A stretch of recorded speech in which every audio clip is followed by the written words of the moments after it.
नमस्कार, बहुत बहुत स्वागत है आप सभी का भारत 24 पर और मैं हूं आपके साथ पूर्णिमा मिश्रा। रात के 9 बज चुके हैं और वक्त हो चला है आपके अपने पसंदीदा बुलेटिन वंदे भारत का, जिसमें हम आपको दिखाएंगे देश और दुनिया की हर एक बड़ी हलचल। तो चलिए बिना रुके शुरू करते हैं खबरों का सिलसिला। दिखाते हैं आपको इंडिया टू इंटरनेशनल पूरा हाल वंदे भारत में।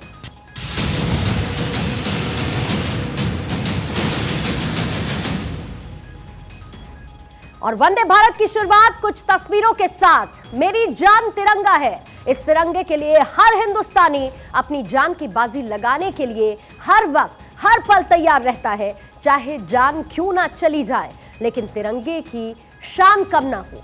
ऐसा ही एक मामला हरियाणा के पानीपत से सामने आया। दमकल विभाग में तैनात फायरमैन सुनील मेहला ने तिरंगे के लिए अपनी जान की बाजी लगा दी। तस्वीरें आप देखिए।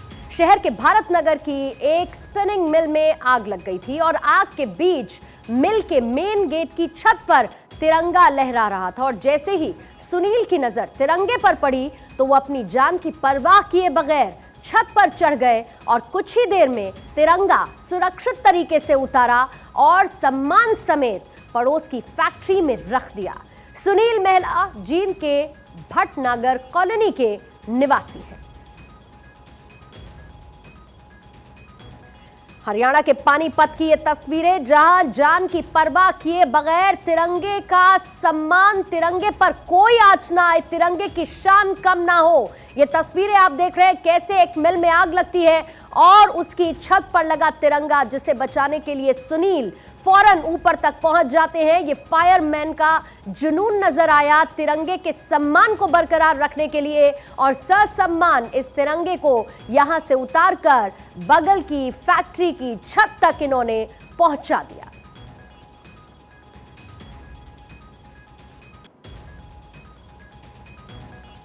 और अगली खबर, पूर्वोत्तर के 3 राज्यों में होने वाले चुनाव की तारीखों का ऐलान हो चुका है, जिसमें शामिल है त्रिपुरा, मेघालय, नागालैंड, जहां पर होना है चुनाव। और इसकी तारीखों को लेकर चुनाव आयोग की तरफ से आज एक प्रेस कॉन्फ्रेंस की गई।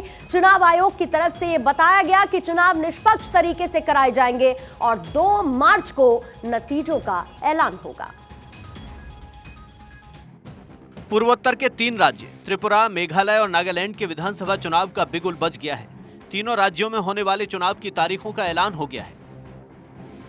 त्रिपुरा में 16 फरवरी को मतदान होगा। मेघालय और नागालैंड में 27 फरवरी को वोटिंग होगी। सभी राज्यों के नतीजों का ऐलान 2 मार्च को होगा। इन चुनावों की एक बात दिलचस्प है कि तीनों राज्यों में बहुमत का आंकड़ा 31 है। The date of poll would be February 16th in case of Tripura and February 27th. So we are finishing all the polling in the February 27th, within February itself. This is to take into account, this has taken into account that the examinations schedules are also taken into account and that children are not really disturbed by this to the extent possible. मुख्य चुनाव आयुक्त राजीव कुमार ने कहा कि तीनों राज्यों में महिला वोटर्स की भागीदारी ज्यादा है और यहां चुनावी हिंसा भी ज्यादा नहीं होती। हम यहां निष्पक्ष चुनाव के लिए प्रतिबद्ध हैं। तीनों राज्यों में 9,125 पोलिंग स्टेशन बनाए गए हैं। ग्रामीण इलाकों की बात करें तो 2018 के मुकाबले 82% ज्यादा पोलिंग स्टेशन बनाए गए हैं। तीनों राज्यों में 376 पोलिंग स्टेशन महिला स्टाफ संभालेंगे। तीनों राज्यों में 62,80,000 वोटर्स हैं। इनमें 31,47,000 महिला वोटर्स हैं। 80 साल से ज्यादा की उम्र वाले 97,000 वोटर्स हैं। 1,76,000 फर्स्ट टाइम वोटर्स हैं। 2024 में लोकसभा चुनाव से पहले पूर्वोत्तर के राज्यों त्रिपुरा, मेघालय और नागालैंड के अलावा कुल 9 राज्यों में चुनाव होंगे। नॉर्थ ईस्ट के बाद अप्रैल या मई में कर्नाटक में भी विधानसभा चुनाव कराए जाने की संभावना है। इसके अलावा 40 सदस्यों वाली मिजोरम विधानसभा का कार्यकाल भी इसी साल 17 दिसंबर को खत्म हो रहा है, जबकि मध्य प्रदेश, छत्तीसगढ़, राजस्थान और तेलंगाना में जनवरी 2024 में अलग अलग तारीखों पर कार्यकाल खत्म होगा। तो फैसला 2 मार्च को आएगा, किसके सिर पर सजेगा ताज, ये तस्वीर साफ हो जाएगी। लेकिन आइए उससे पहले की तस्वीर आपको एक बार दोहरा दें, यानी कि 2018 की स्थिति क्या थी, जिसमें सबसे पहले बात करेंगे त्रिपुरा विधानसभा चुनाव की, जहां पर कुल सीटों की संख्या है 7 और यहां 2018 में हुए चुनावों में 60 में से बीजेपी ने हासिल की थी 35 सीटें। कांग्रेस का यहां खाता भी नहीं खुला था और सीपीएम के पास आई थी 16 सीटें। आईपीएफटी के पास 8। लेकिन इसमें आप अगर वोट प्रतिशत देखेंगे त्रिपुरा में कौन कौन सी पार्टी के पास कितना वोट शेयर आया, तो बीजेपी के पास 43.59% 2018 में वोट शेयर रहा। कांग्रेस के पास 1.79% का, सीपीएम के पास 42.22% और आईपीएफटी के पास 7.38% का वोट शेयर नजर आया। यह है 2018 त्रिपुरा विधानसभा चुनाव की तस्वीर। आइए आगे बढ़ेंगे, अब मेघालय की बात करेंगे। मेघालय में 2018 की स्थिति क्या थी, यह भी आप जान लीजिए। मेघालय में जहां पर कुल सीटों की संख्या है 60, बीजेपी के पास 2018 में आई थी सिर्फ 2 सीट, कांग्रेस के पास 21, एनसीपी के पास 1, एनपीईपी के पास 19। लेकिन दिलचस्प बात यह कि यहां कांग्रेस 21 सीट जीतने के बाद भी सरकार नहीं बना पाई थी। बीजेपी 2 सीट के बावजूद सरकार में है। आइए वोट शेयर भी आपको बता देते हैं। बीजेपी का वोट शेयर इस परसेंटेज के हिसाब से देखने को मिलता है 2018 में 9.63% बीजेपी का, कांग्रेस के पास 28.50%, एनसीपी के पास 1.61% और एनपीईपी के पास 20.60%। लेकिन सरकार बनाई यहां बीजेपी ने। आप तीसरे राज्य की बात करेंगे और वो तीसरा राज्य है नागालैंड। नागालैंड में क्या स्थिति 2018 विधानसभा चुनावों के हिसाब से, किसको कितनी सीटें मिली? कुल सीटों की संख्या यहां पर है 60, बीजेपी को मिली थी 12 सीटें, कांग्रेस का खाता नहीं खुला था, एनपीएफ के पास 26 सीटें, एनडीपीपी के पास 17 सीटें। आइए यहां का वोट शेयर भी आपको जानना चाहिए। बीजेपी के पास 15.3% वोट शेयर 2018 में रहा, कांग्रेस के पास 2.07% का वोट शेयर, एनपीएफ के पास 38.78% वोट शेयर, तो एनडीपीपी के पास 25.30%। और जाहिर बात है कि इन तीनों ही राज्यों में तमाम पार्टियां अपनी पूरी तैयारी के साथ चुनावी मैदान में उतरने वाली हैं। लेकिन इसके साथ साथ जब आपने 2018 का गणित समझ लिया है, एक्स फैक्टर भी आपको जान लेना चाहिए, यानी कि किसके पास कौन सा एक्स फैक्टर है जो उसको मजबूती दिलाता हुआ नजर आता है। जिसमें सबसे पहले हम बात त्रिपुरा की करने वाले हैं, क्योंकि त्रिपुरा में बीजेपी लगातार 2 बार से सत्ता में है, लेकिन इस बार बीजेपी के सामने 2 तरफ से घेरेबंदी हो सकती है। पिछली बार बीजेपी ने अकेले दम पर बहुमत तो हासिल कर लिया था, लेकिन उसके और सीपीएम के बीच वोटों के शेयर में महज 1.25% का ही अंतर था। ऐसे में अगर सीपीएम और कांग्रेस एक साथ मैदान में उतर जाती हैं, तो बीजेपी के लिए मुश्किल खड़ी हो सकती है। कैसे बीजेपी इसकी काट निकालती हुई नजर आएगी? देखिए त्रिपुरा का एक्स फैक्टर क्या है, 2018 की जमीन को बचा रख पाएगी क्या बीजेपी? ये सबसे बड़ा सवाल बना हुआ है, क्योंकि कांग्रेस लेफ्ट ट्राइबल का महागठबंधन अगर बनता है तो बीजेपी क्या करेगी, इसकी काट कैसे निकालेगी? क्या टीएमसी का दूसरा गढ़ त्रिपुरा बन सकता है? इसकी संभावना कितनी बनती हुई नजर आ रही है? जनजातीय दलों में फूट का 20 सीटों पर क्या असर पड़ता हुआ नजर आएगा? ये 20 सीटें डिसाइडिंग फैक्टर हो सकती हैं। इसके साथ ही जो प्रद्योत देव बर्मन है, क्या वो किंग मेकर की भूमिका में नजर आएंगे? यानी कि प्रद्योत देव बर्मन ये फैसला करेंगे, ये डिसाइड करेंगे कि कौन बैठेगा सत्ता की कुर्सी पर। यह है त्रिपुरा का एक्स फैक्टर। 2018 के चुनाव में कांग्रेस 21 सीटों के साथ सबसे बड़ी पार्टी तो जरूर बनी, लेकिन सरकार बनाने से चूक गई है। और ये हम बात कर रहे हैं मेघालय की। उस समय चुनाव के बाद मेघालय डेमोक्रेटिक फ्रंट बना, बीजेपी यहां पर गठबंधन में तो है, लेकिन 2023 में सभी दलों ने अलग अलग चुनाव लड़ने का फैसला कर लिया है। तो ऐसे में मेघालय का एक्स फैक्टर, वहां की कौन सी तस्वीर हमें समझनी होगी?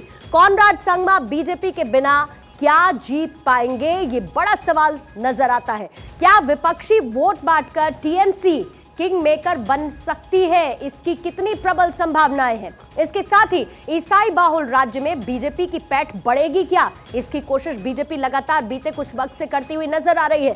इसके साथ कांग्रेस को एंटी इनकम्बेंसी से क्या फायदा मिलेगा? क्या कांग्रेस इसके आधार पर अपनी जमीन तलाश पाएगी? और खारी गारो हिल्स का बंटवारा क्या रंग दिखाएगा? क्या इसका प्रभाव पड़ने वाला है, ये भी देखना होगा। ये तो हो गई मेघालय के एक्स फैक्टर की बात, लेकिन अब नागालैंड को भी समझिए, क्योंकि नागालैंड में 60 सीटें हैं, लेकिन 2018 में केवल 59 सीटों पर मतदान हुआ और वजह नेशनलिस्ट डेमोक्रेटिक प्रोग्रेसिव पार्टी यानी कि एनडीपीपी के नेफ्यू रियो निर्विरोध निर्वाचित हो गए थे। बीजेपी के साथ ही मौजूदा सीएम नेफ्यू रियो के लिए भी सत्ता बचाने की एक बड़ी चुनौती बनती हुई नजर आ रही है। तो आइए नागालैंड का एक्स फैक्टर हमें क्या तस्वीर दिखाता है। बीजेपी एनडीपीपी गठबंधन क्या बाजी मारता हुआ नजर आएगा और बाकी पार्टीज को पूरी तरह से साफ कर देगा? क्या कांग्रेस एनपीएफ में गठबंधन होगा? इसकी कितनी संभावना बनती हुई नजर आ रही है और ये क्या असर दिखाएगा? ये बीजेपी के लिए कितनी मुश्किल पैदा करेगा? साथ ही नागा शांति वार्ता की भूमिका क्या रहने वाली है नागालैंड में, इस पर पार्टीज फोकस करती हुई नजर आएंगी और जाहिर है कि इसी के आधार पर वोट बटोरने की कोशिश भी की जाएगी। तेलंगाना में सत्तारूढ़ भारत राष्ट्र समिति यानी कि बीआरएस ने खम्मम में जनसभा का आयोजन किया, जिसमें सीएम चंद्रशेखर राव की मौजूदगी में दिल्ली के सीएम अरविंद केजरीवाल, पंजाब के सीएम भगवंत मान, केरल के सीएम पिनराई विजयन, एसपी अध्यक्ष अखिलेश यादव और सीपीआई के महासचिव डी राजा शामिल हुए और विपक्षी एकता का संदेश खम्मम से देने की कोशिश की गई। तेलंगाना में विपक्षी एकता का दम देखने को मिला। सत्तारूढ़ भारत राष्ट्र समिति ने खम्मम में एक जनसभा का आयोजन किया। जनसभा में मुख्यमंत्री के चंद्रशेखर राव की उपस्थिति में दिल्ली के सीएम अरविंद केजरीवाल, पंजाब के सीएम भगवंत मान, केरल के CM P Vijayan, Samajwadi party अध्यक्ष अखिलेश यादव और सीपीआई महासचिव डी राजा शामिल हुए। इस दौरान अखिलेश यादव ने बीजेपी की कार्यकारिणी की बैठक को लेकर निशाना साधा।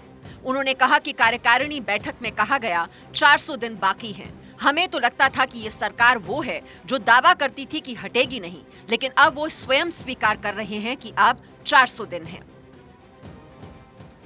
अभी कल ही भारतीय जनता पार्टी की मीटिंग खत्म हुई है और उन्होंने कहा कि 400 दिन बाकी हैं। हमें तो लगता था कि ये सरकार तो वो है जो दावा करती थी कि हटेगी नहीं, अब तो वो स्वयं स्वीकार कर रही है कि अब 400 दिन हैं। जो सरकार अपने दिन गिनने लगे, जो सरकार अपने दिन बताने लगे, समझ लो ये 400 दिन बाद सरकार रुकने वाली नहीं है। अब तो 399 दिन बचे हैं। तेलंगाना में बीआरएस की बैठक में केरल के मुख्यमंत्री पी विजयन ने कहा कि केंद्र में सत्तारूढ़ भाजपा लोकतंत्र की नींव को तबाह करना चाहती है। आज हम एक नए प्रतिरोध की शुरुआत कर रहे हैं। हमारी सभी देशी भाषाओं को दरकिनार करते हुए हिंदी को राष्ट्रभाषा के रूप में चित्रित करने का प्रयास किया जा रहा है। हिंदी थोपने से राष्ट्र की अखंडता प्रभावित होगी। तेलंगाना के मुख्यमंत्री के चंद्रशेखर राव, दिल्ली के मुख्यमंत्री अरविंद केजरीवाल और पंजाब के मुख्यमंत्री भगवंत मान और समाजवादी पार्टी प्रमुख अखिलेश यादव ने बुधवार को खम्मम शहर में होने वाली बैठक से पहले यदाद्री में स्थित भगवान लक्ष्मी नरसिम्हा स्वामी के मंदिर जाकर पूजा की। राव सरकार ने इस मंदिर का बड़े पैमाने पर जीर्णोद्धार किया है। केरल के मुख्यमंत्री पी विजयन और भाकपा महासचिव डी राजा भी यदाद्री पहुंचे हैं। टीआरएस का नाम बदलकर बीआरएस किए जाने के बाद ये पहली सार्वजनिक बैठक है। इस कारण ये बैठक राजनीतिक रूप से महत्वपूर्ण है। इसके अलावा इसमें तमाम विपक्षी दलों जैसे आम आदमी पार्टी, सपा और वामपंथी नेता सभी एक साथ नजर आए। तो एक तरफ विपक्षी एकता का मंच तैयार हो रहा है, तो दूसरी तरफ बीजेपी ने भी 2024 के मद्देनजर तैयारियां तेज कर दी हैं। तो मोर्चा बंदी के लिए विपक्ष एकजुट हो रहा है, लेकिन सवाल वही कि विपक्ष की अगुवाई आखिर कौन करेगा? विपक्ष एकजुटता की मुहिम में जेडीयू और केसीआर का न्योता क्यों नहीं मिला? और दूसरी तरफ कांग्रेस भारत जोड़ो यात्रा के जरिए राहुल को अगवा बनाने की कोशिश कर रही है। सवाल जस का तस, क्या पीएम मोदी के सामने विपक्ष 2024 के लिए किसी चेहरे को सामने रख पाएगी? अगली खबर है दिल्ली विधानसभा को लेकर, क्योंकि दिल्ली विधानसभा के शीतकालीन सत्र में सियासत की गर्मी खूब देखने को मिल रही है। प्रदूषण, सफाई, सुरक्षा के मुद्दे के बाद अब नोट की एंट्री सदन में हो चुकी है। चौंकिए मत, क्योंकि आम आदमी पार्टी के विधायक नोट की गड्डियां लेकर इस तरह से सदन में पहुंचे, रिश्वत देने का भी आरोप लगाया। पूरी खबर देखिए। शोर शराबे, हंगामे और वार पलटवार के साथ दिल्ली विधानसभा का शीतकालीन सत्र चल रहा है। लगातार तीसरे दिन भी हंगामा जारी रहा। सदन में मास्क, ऑक्सीजन, गैस सिलेंडर के बाद यमुना का पानी और नोट की एंट्री हो गई। आम आदमी पार्टी की ओर से नोटों की गड्डियां लहराई गई। रिठाला से आम आदमी पार्टी विधायक मोहिंदर गोयल ने नोटों की गड्डी लहराते हुए कहा कि उन्हें खरीदने की कोशिश की गई। गोयल ने आरोप लगाया कि दिल्ली के अंबेडकर अस्पताल में माफिया पैसे लेकर नौकरियां दे रहा है। मुझे चुप रहने के लिए रिश्वत देने की कोशिश की गई। गोयल ने कहा कि उन्होंने ये मुद्दा LGV सक्सेना के सामने उठाया। गोयल 15 लाख के नोटों की गड्डी झोले में लेकर विधानसभा पहुंचे थे। स्पीच के दौरान उन्होंने झोले से नोट निकालकर टेबल पर रख दिए। उन्होंने नोटों की गड्डियां हाथों में उठाकर कहा, ये वो टोकन मनी है जो मुझे रिश्वत के तौर पर दी गई। मैंने पैसे के बदले नौकरी दिए जाने का मुद्दा मुख्य सचिव और LG के सामने रखा। मैंने उन्हें पत्र लिखा। मैं जान जोखिम में डालकर ये काम कर रहा हूं। आप ये आवाज मत उठाओ, हमें ये पैसा लेने दो। इस मामले में मैं LG साहब से भी मिला हूं, LG साहब को भी पत्र लिखा है, मैंने CS साहब को भी लिखा है, मैंने हर दरवाजे के ऊपर मिला हूं। अपनी जान जोखिम के अंदर डालकर मैं ये काम कर रहा हूं, क्योंकि वो इतने दबंग व्यक्ति हैं कि मेरे साथ भी वो कुछ कर सकते हैं। मैं विपक्ष के भी सभी साथियों से यह हाथ जोड़ के आग्रह कर रहा हूं। उधर दूसरी ओर प्रदूषण और यमुना में गंदगी को लेकर भाजपा विधायकों ने जमकर हंगामा किया। इसके बाद स्पीकर ने भाजपा के 4 विधायकों को मार्शल द्वारा दिल्ली विधानसभा से बाहर करवा दिया। कहा जा रहा है कि भाजपा विधायक विरोध प्रदर्शन के दौरान यमुना का प्रदूषित पानी लेकर विधानसभा के अंदर पहुंचे थे। यमुना का पानी हम लेके आए हैं, सरकार को दिखाना चाहते हैं कि देखिए यमुना का पानी कितना काला हो गया है। निश्चित रूप से केजरीवाल सरकार को जवाब देना चाहिए। जो पैसा केंद्र सरकार ने सैंक्शन किया उसका हिसाब किताब है। जमुना तो मैली हुई नहीं, लेकिन केजरीवाल का जो आंचल है वो जरूर मैला हो गया है। ये सरकार पूरी तरह से संवेदनहीन हो चुकी है। जिस यमुना में यमुना के गंदे पानी को रिफाइंड करने के लिए ETP प्लांट्स लगाने थे, 2500 करोड़ रुपए का सरकार केंद्र सरकार ने बजट का प्रोविजन रखा। ये सरकार जानबूझ करके उन विषय उसमें चर्चा तो दूर की बात, उन पैसों का हिसाब किताब देना तो दूर की बात, लोगों के स्वास्थ्य की भी चिंता नहीं करनी। इस मुद्दे को विधानसभा में उठाएंगे। हमने नोटिस दे दिया है। यदि हमें उठाने की अनुमति नहीं दी तो हम अरविंद केजरीवाल के ऑफिस के बाहर सभी विधायक धरना लगाएंगे। हम दिल्ली के लोगों को ये जहरीला पानी पिलाने की अनुमति अरविंद केजरीवाल की सरकार को किसी कीमत पर नहीं देंगे। बीजेपी का आरोप है कि केंद्र से पैसा मिलने के बावजूद केजरीवाल सरकार यमुना की सफाई करने में विफल रही है। हंगामे और नारेबाजी की वजह से कार्यवाही को गुरुवार तक के लिए स्थगित कर दिया गया। एक दिन के लिए सत्र बढ़ा दिया गया। कल एक बार फिर सदन की कार्यवाही शुरू होगी, लेकिन हंगामा है कि थमता नहीं। 19 जनवरी को प्रधानमंत्री मोदी मुंबई को बड़ी सौगात देने वाले हैं। महाराष्ट्र में सत्ता परिवर्तन के साथ ही तेजी से इंफ्रास्ट्रक्चर का विकास भी देखने को मिल रहा है। प्रधानमंत्री नरेंद्र मोदी मुंबई मेट्रो के 2 नए रूट्स का उद्घाटन करने जा रहे हैं। प्रधानमंत्री नरेंद्र मोदी मुंबई मेट्रो की 2 नई लाइन 2A और 7 का उद्घाटन करने के लिए 19 जनवरी को पहुंच रहे हैं मुंबई। मेट्रो के फेज 1 को पिछले साल ही शुरू कर दिया गया था। लाइन 2A DN नगर अंधेरी से दहिसर को जोड़ेगी, जबकि लाइन 7 दहिसर ईस्ट से अंधेरी ईस्ट को कनेक्ट करने वाली है। दोनों ही मेट्रो लाइन की कुल लंबाई 35 किलोमीटर है, जबकि एलिवेटेड स्टेशन की संख्या 30 है। इन दोनों ही लाइन से हर रोज करीब 25,000 लोगों की यात्रा करने की उम्मीद है। इस लाइन के लिए सभी मेट्रो कोच इंडिया में बनाए गए हैं और दोनों ही लाइन की प्रोजेक्ट लागत करीब 12,600 करोड़ रुपए आई है। महाराष्ट्र में शिंदे सरकार लगातार विकास की नई इबारत लिख रही है। अब मेट्रो के लिए रूट से मुंबई वासियों को जाहिर है बड़ी राहत मिलती हुई नजर आएगी और आत्मनिर्भर भारत की एक बड़ी तस्वीर भी मुंबई में देखने को मिलेगी, जिसकी सौगात देने के लिए खुद प्रधानमंत्री पहुंच रहे हैं। अगली खबर यह है कि इन दिनों बॉलीवुड की हर दूसरी फिल्म को लेकर विवाद होता है। फिल्मों के बॉयकॉट का ट्रेंड चलता है। हाल ही में आपको याद होगा पठान फिल्म को लेकर खूब हंगामा हुआ। नेताओं ने भी खूब बयानबाजी की, जिसको लेकर प्रधानमंत्री मोदी ने बीजेपी की राष्ट्रीय कार्यकारिणी की बैठक में नसीहत दे दी।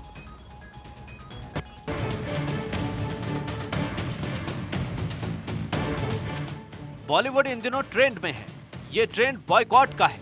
पिछले कुछ सालों में फिल्मों पर खूब बयानबाजी हो रही है। बयानबाजी कर फिल्मों के साथ मेकर्स पर सवाल उठाए जा रहे हैं। हाल ही में फिल्म पठान का गाना बेशर्म रंग रिलीज हुआ, जिस पर खूब हंगामा हुआ। कई दिनों विवाद हुआ। इससे पहले भी कई फिल्मों को लेकर विवाद हुआ था। ऐसे समय में पीएम मोदी की एक बात जो उन्होंने बीजेपी कार्यकारिणी की बैठक में कही, वो फिल्म मेकर्स के लिए संजीवनी का काम कर सकती है। पीएम मोदी ने फिल्म मेकर्स का दर्द समझते हुए नेताओं को फिल्मों पर बयानबाजी करने से बचने की नसीहत दी। उन्होंने कहा कि कुछ लोग किसी फिल्म पर बयान देते हैं, फिर वो पूरे दिन टीवी और मीडिया में चलता है। ऐसे अनावश्यक बयानों से बचना चाहिए। आखिर ऐसी बयानबाजी की जरूरत क्या है? पीएम मोदी के इस बयान का फिल्म निर्माताओं और राजनीतिक गैर राजनीतिक दलों ने स्वागत किया है।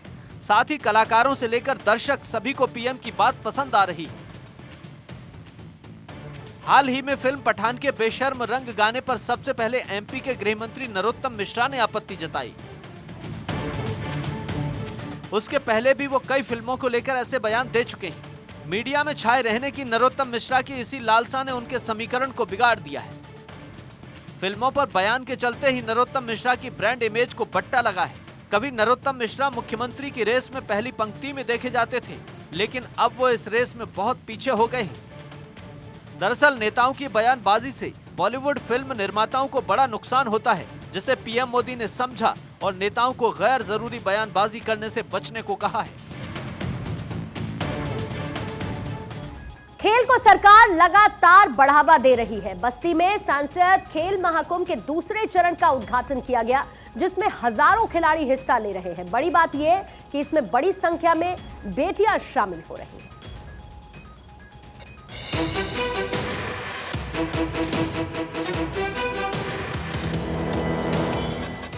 पीएम मोदी ने सांसद खेल महाकुंभ का उद्घाटन किया। इससे पहले मुख्यमंत्री योगी आदित्यनाथ ने आयोजन स्थल शहीद सत्यावन सिंह स्टेडियम के मंच से खिलाड़ियों और मौजूद जनसमूह को संबोधित किया।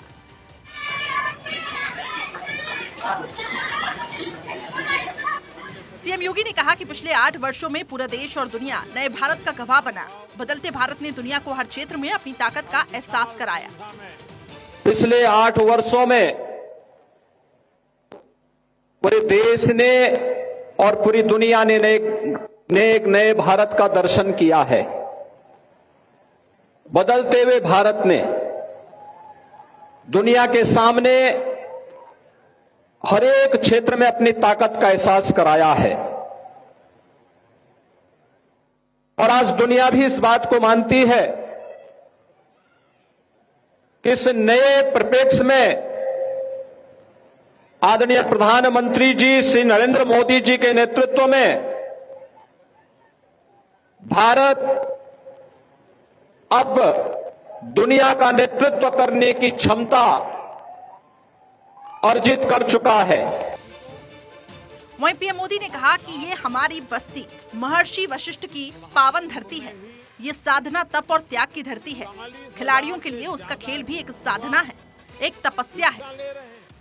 मुझे खुशी है कि बस्ती में हमारे संसद के साथी भाई हरीश द्विवेदी जी की मेहनत से इतने विशाल खेल महाकुंभ का आयोजन हो रहा है। भारत के खेलों में परंपरागत पारंगत स्थानीय खिलाड़ियों को ये खेल महाकुंभ नई उड़ान का अवसर देंगे। पीएम ने सभी खिलाड़ियों को शुभकामनाएं दी। उन्होंने कहा कि सांसद खेल महाकुंभ की विशेष बात है कि इसमें बड़ी संख्या में हमारी बेटियां भी हिस्सा ले रही हैं और मुझे विश्वास है कि बस्ती, पूर्वांचल यूपी और देश की बेटियां ऐसे ही राष्ट्रीय अंतर्राष्ट्रीय प्रतियोगिता में आती रहेंगी। साथियों, सांसद खेल महाकुंभ की एक और विशेष बात है, इसमें बड़ी संख्या में हमारी बेटियां हिस्सा ले रही है और मुझे विश्वास है बस्ती, पूर्वांचल, यूपी और देश की बेटियां ऐसे ही राष्ट्रीय अंतर्राष्ट्रीय प्रतियोगिताओं में अपना दमखम दिखाती रहेगी। खेल महाकुंभ में करीब 2,90,000 छात्र छात्राएं सांस्कृतिक कार्यक्रमों में और 50,000 खिलाड़ी खेलों में हिस्सा ले रहे हैं। 22 प्रकार के खेल और 8 प्रकार के सांस्कृतिक कार्यक्रम 8 दिनों में होंगे।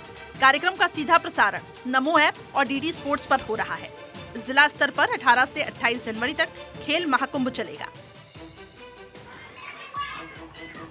इसमें cricket, kabaddi, kho kho, handball, basketball, badminton, hockey, football, volleyball, दौड़, चक्का फेंक, गोला फेंक, long jump, high jump, table tennis, शतरंज, कैरम बोर्ड, ताइक्वांडो सहित 22 प्रकार के खेल होंगे।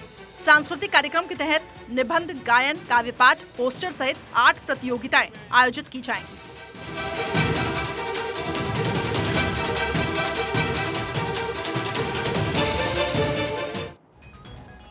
ये जो मेरे पीछे इस वक्त आप चेहरे देख रहे हैं, इसमें कई चेहरे जाने माने हैं। ये वो हैं जिन्होंने मान बढ़ाया, लेकिन आज वो सम्मान मांग रहे हैं। दिल्ली के जंतर मंतर पर इन पहलवानों का प्रदर्शन जारी है। आरोप फेडरेशन के अध्यक्ष बृजभूषण शरण सिंह के खिलाफ है, जिन पर तानाशाही और यौन उत्पीड़न का आरोप लगा है।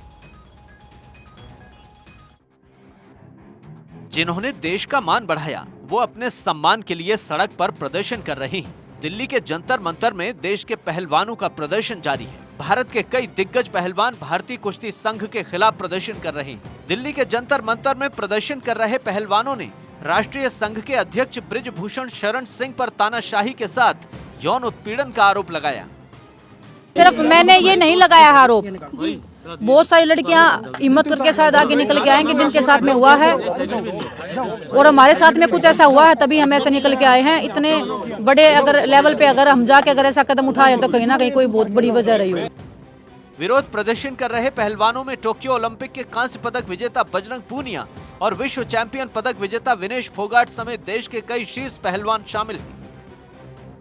पहलवानों का आरोप है कि बृजभूषण शरण सिंह जिस तरीके से भारतीय कुश्ती संघ का संचालन कर रहे हैं, पहलवान उससे तंग आ चुके हैं। बृजभूषण शरण सिंह 2011 से भारतीय कुश्ती संघ के अध्यक्ष हैं।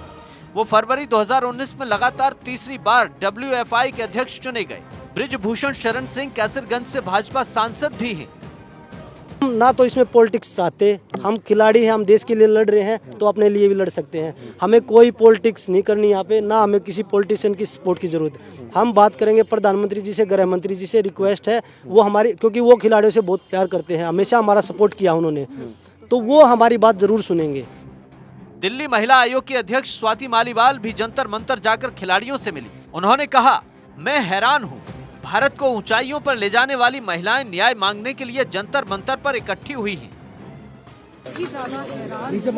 जिन शेरनियों ने हमारा नाम ओलंपिक्स में रोशन करा है, इस देश को इतने ऊंचे मुकाम तक पहुंचाया है, आज उन शेरनियों को जंतर मंतर पे रोना पड़ रहा है और न्याय की गुहार लगानी पड़ रही है।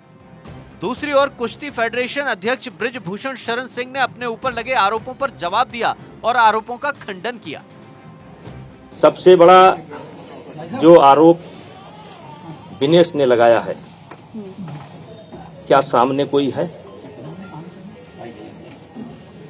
मैं कहना चाहता हूं कि सामने कोई है कि जो कह दे कि फेडरेशन ने कभी किसी खिलाड़ी का शोषण किया हो? क्या सामने नहीं होना चाहिए? कोई सामने तो होना चाहिए, कोई तो होना चाहिए सामने, कि सांसद जी ने, बृजभूषण सिंह जी ने, फेडरेशन के जो अध्यक्ष हैं, उन्होंने फला खिलाड़ी का शोषण किया है। सामने होना चाहिए, नहीं होना चाहिए। ओलंपिक में पदक जीतने वाले देश के पहलवान जंतर मंतर पर धरना दे रहे हैं, सम्मान की मांग कर रहे हैं। पहलवानों ने साफ कर दिया है कि वो झुकने वाले नहीं हैं।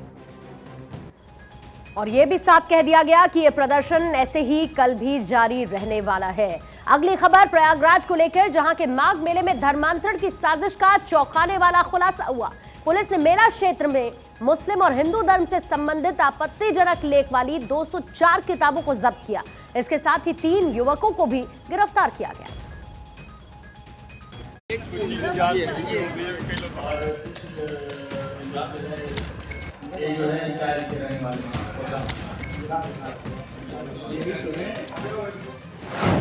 धर्मांतरण का गंदा खेल,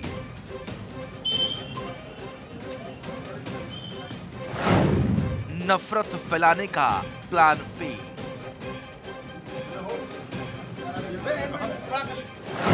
कट्टरपंथियों का मिशन धर्मांतरण।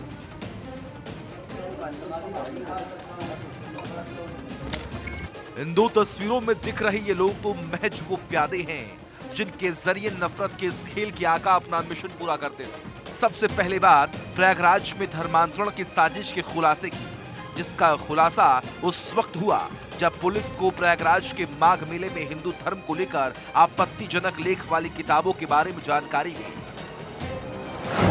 पुलिस ने मेला क्षेत्र से मुस्लिम और हिंदू धर्म से संबंधित आपत्तिजनक लेख वाली 204 किताबों को जब्त किया, साथ ही 3 युवकों को भी गिरफ्तार किया। पुलिस ने बताया कि इन किताबों को माघ मेले में बेचा जा रहा था। उनमें कुछ ही हिंदू धर्म की पुस्तकें हैं, बाकी इस्लाम से जुड़ी। हिंदू धर्म की पुस्तकों में जो श्लोक लिखे हुए हैं उनकी उन्होंने गलत व्याख्या की है, इससे उनके इरादे संदिग्ध लगते हैं। अभी फिलहाल में कोई धर्म परिवर्तन का कोई इनका केस यहाँ पे नहीं है, लेकिन ये 2 लड़के जो आज जो हम लोगों ने जेल भेज रहे हैं, ये जो बुक्स बेच रहे थे ये पहले हिंदू थे, मैंने प्रेस नोट में आपको बताया दिया है, अब वो मुस्लिम है। और एक बात और करते थे कि इनके हिंदू के कार्ड भी बना रखे थे, आधार कार्ड, और मुस्लिम के नाम से भी। तो जब ये हिंदू मेले में जगहों पे जाते थे वहाँ अपना आधार कार्ड ले जाते थे हिंदू वाला, जो ओरिजिनली इनका पहले नाम था उस नाम से।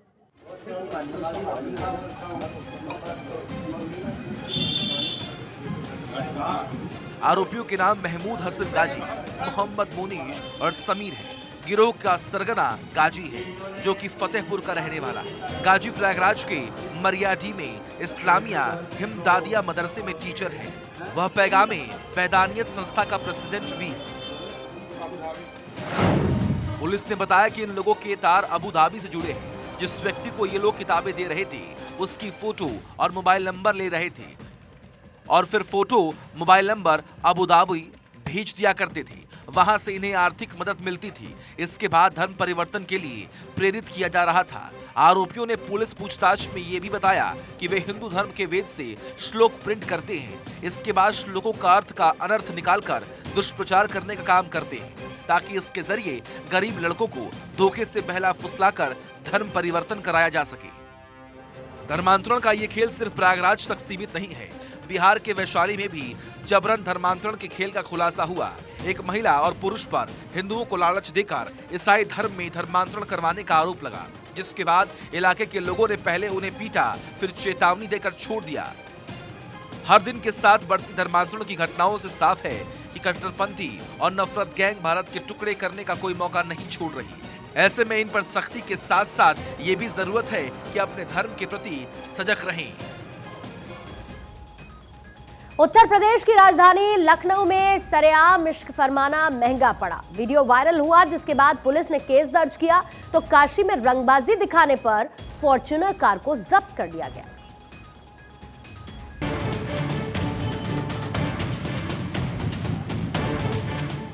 लखनऊ के दिल हजरतगंज में इश्क फरमाना महंगा पड़ गया। स्कूटी पर जान जोखिम में डालकर आशिकी करना मुसीबत में डाल गया। प्यार के इन पंछियों ने पहले ट्रैफिक नियम तो तोड़ा ही, साथ ही सारी मर्यादा भी तोड़ दी। जब इनका वीडियो सोशल मीडिया पर वायरल हुआ तो पुलिस एक्शन में आई। सार्वजनिक जगह पर अश्लीलता फैलाने के साथ अन्य धाराओं में केस दर्ज किया। केस दर्ज होने के साथ ही युवक को पुलिस ने धर दबोचा और खुद युवक से ही स्कूटी खिंचवा कर थाने बुलवाया। ये तो लखनऊ पुलिस का एक्शन था। अब आपको वाराणसी पुलिस का भी एक्शन दिखाते हैं, जो रंगबाजों की रंगबाजी ढीली कर रही है। वाराणसी की कैंट थाना पुलिस ने काले रंग की फॉर्च्यूनर जब्त की है, जिस पर ब्लैक फिल्म लगी हुई थी और नंबर प्लेट पर बड़े अक्षरों में जात सूचक शब्द लिखा है। दिल्ली बाजार के पास एक गाड़ी है जो कि ब्लैक रंग की है। वो मेक मॉडल जल्दी नहीं पहचान पाए थे और ना ही कुछ और चीज़ें बता पा रहे थे। केवल उन्होंने बताया कि पीछे गाड़ी पर नंबर प्लेट पर ठाकुर लिखा हुआ है। मेरे पास जैसे ही फोटोग्राफ आई तो मैंने तुरंत अपनी टीम को भेजा था।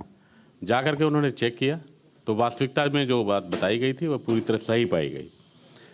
तात्कालिक रूप से वहाँ पर मौके पर जो लोग उपस्थित थे उनके द्वारा लगातार इस पर कड़ी कार्रवाई करते हुए गाड़ी को सीज किया गया और सीज करने के साथ साथ जितने भी धाराएं थी वहाँ पर जो उल्लंघन किया गया था उन पर चालान उनका भी किया गया। वहीं कार मालिक ने अपनी गलती स्वीकार की और गाड़ी के नंबर प्लेट पर ठाकुर लिखने को लेकर बड़ी चतुराई से अपनी दलील दी। यानी अब साफ है कि न कोई बहाना चलेगा, न ही कुछ इग्नोर किया जाएगा। यूपी में नियम तोड़ने पर एक्शन लिया जाएगा।